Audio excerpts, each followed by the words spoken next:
Salut, c'est Gilles de Presse. Chaque vidéo a une conclusion qui change tout. Si tu passes la fin, tu rates l'essentiel. Alors reste jusqu'à la dernière seconde, tu verras, ça vaut le coup. On y va? Bonjour, bienvenue à Gilles de Presse. Aujourd'hui, le troisième lien. 30 ans de promesses, de revirements et de politique spectacle. Le mythe qui refuse de mourir. Depuis plus de 30 ans, Québec vit avec un fantôme.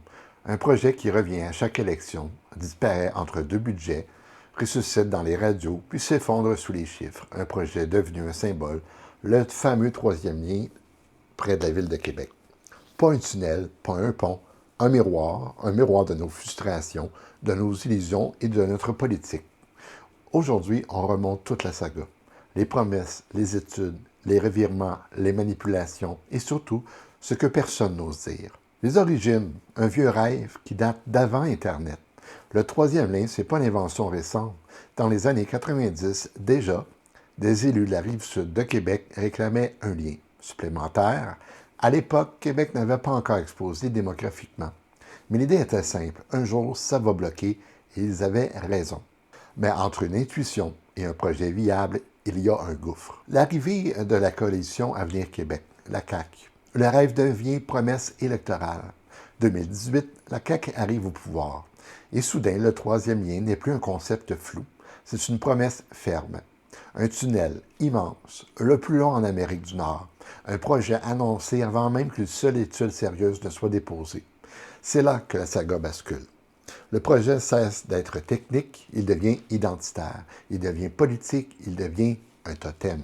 Les études, quand la réalité frappe. Les premières analyses arrivent et elles sont brutales. Des coûts astronomiques, des risques géologiques majeurs, des impacts environnementaux massifs et surtout un tunnel qui n'améliore presque pas la congestion. Pourquoi? Parce que 70% du trafic entre Québec et Lévis vient de Québec, pas de la Rive-Sud. Le troisième lien ne règle pas le problème, il le déplace et parfois il l'aggrave.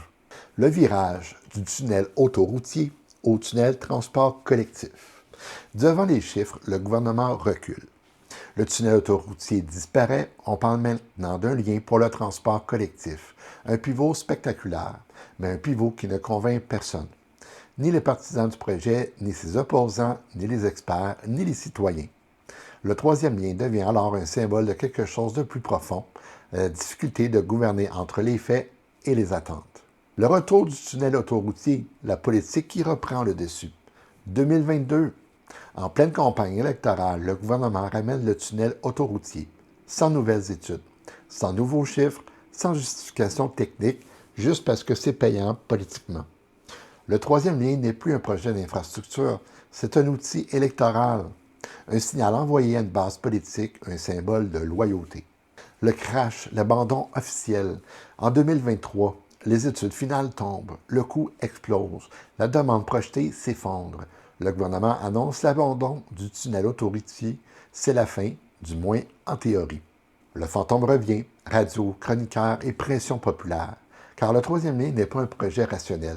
C'est un projet émotionnel, un projet nourri par un sentiment réel, celui d'être oublié, celui d'être pris dans le trafic, celui d'être méprisé par Montréal, celui d'être ignoré par les élites.